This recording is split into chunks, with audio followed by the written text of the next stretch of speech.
Well, I'm hoping that we can get a few guys back from injuries. We've had a little bit of a difficult time with injuries, but I feel like we are getting healthier. We have a tremendous challenge playing Ole Miss. Coach Kiffin is an offensive genius. I mean, he really is.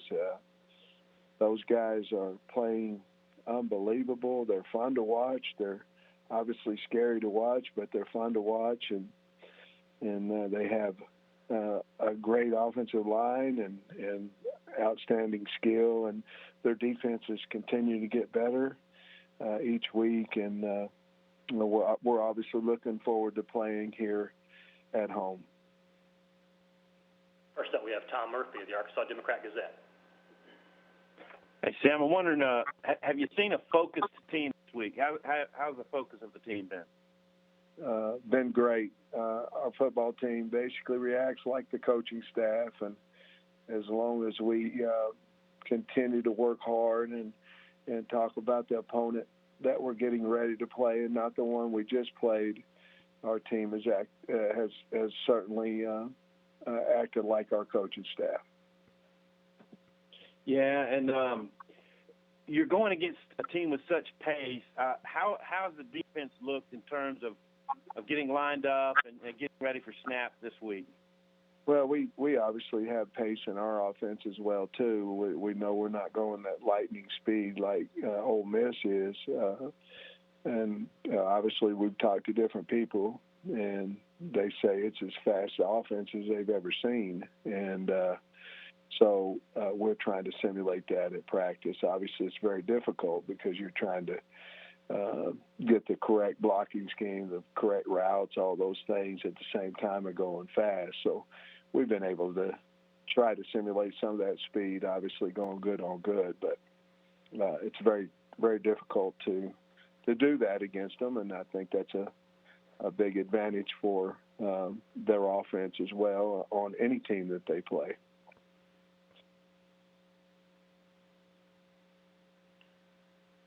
Next is Nick Seuss, the Jackson Clarion Ledger. Sam, I know that Kendall worked with both Lane Kiffin and Jeff Lebby in his past. Do you see similarities between what you guys are trying to do on offense and what Ole Miss does, or is it just kind of coaching tree but different similarities? No. I see several similarities in what Coach Kiffin and Coach Lebby do and what we do here at Arkansas with Coach Briles.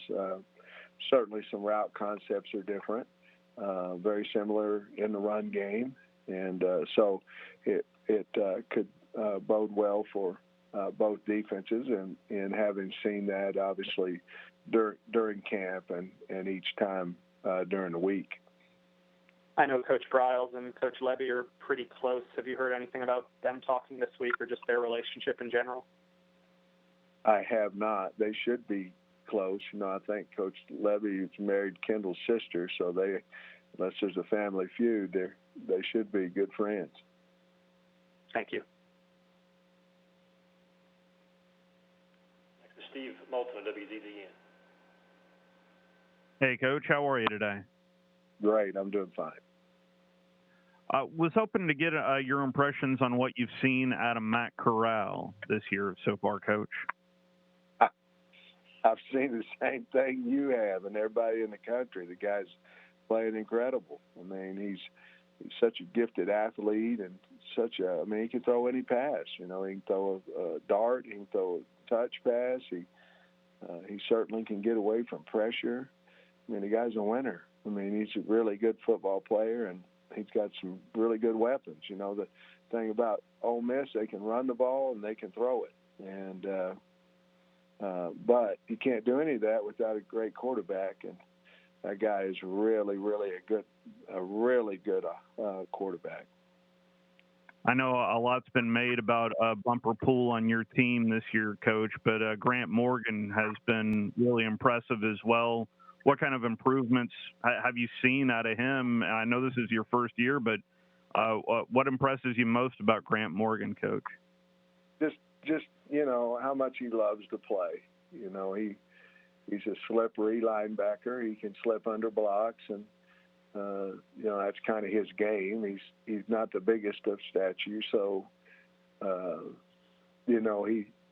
he has to kind of avoid blocks and things, but he's got a knack for that. And obviously made a lot of tackles. He's a tough kid. He's a captain on our team, and obviously Bumper, we're proud of him. He's been banged up and things of that nature. So has Grant, but those guys are tough kids and fighting through as much as possible their injuries. But certainly they're both two leaders on our defensive football team. Thank you, Coach. Next is Bob Holt, the Arkansas Democrat-Gazette. Hey, Sam, how you doing? Hey, you guys obviously, broke that SEC losing streak of Mississippi State with a great win, but there's an SEC home losing streak for Arkansas that's still hanging out there. I know you're just 0-1. You didn't have anything to do with those other losses, but how big would it be to break that home losing streak and kind of reestablish home field advantage? Well, I didn't even know we had a home losing streak until you just told me, but I figured we had a losing streak because we hadn't won in a while. I don't know.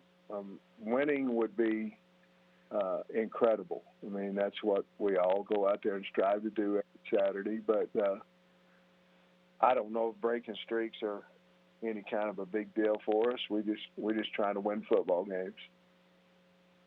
And then based on the Georgia game, I know obviously capacity was greatly reduced, but what kind of home field advantage did you feel provided? What kind of home field advantage, from a crowd standpoint, can you expect Saturday realistically? Well, I don't know. We obviously want the 16,000 people that we are allowed to have in our stadium to be extremely loud. That would help us. I don't know. I don't want to speak for other coaches, but for me, going on the road is not near like what it used to be, and as far as advantage of crowd noise. However, if you can get 16,000 people in a stadium and they're raising heck on every snap, it's certainly going to help you a lot more than if you're on the road.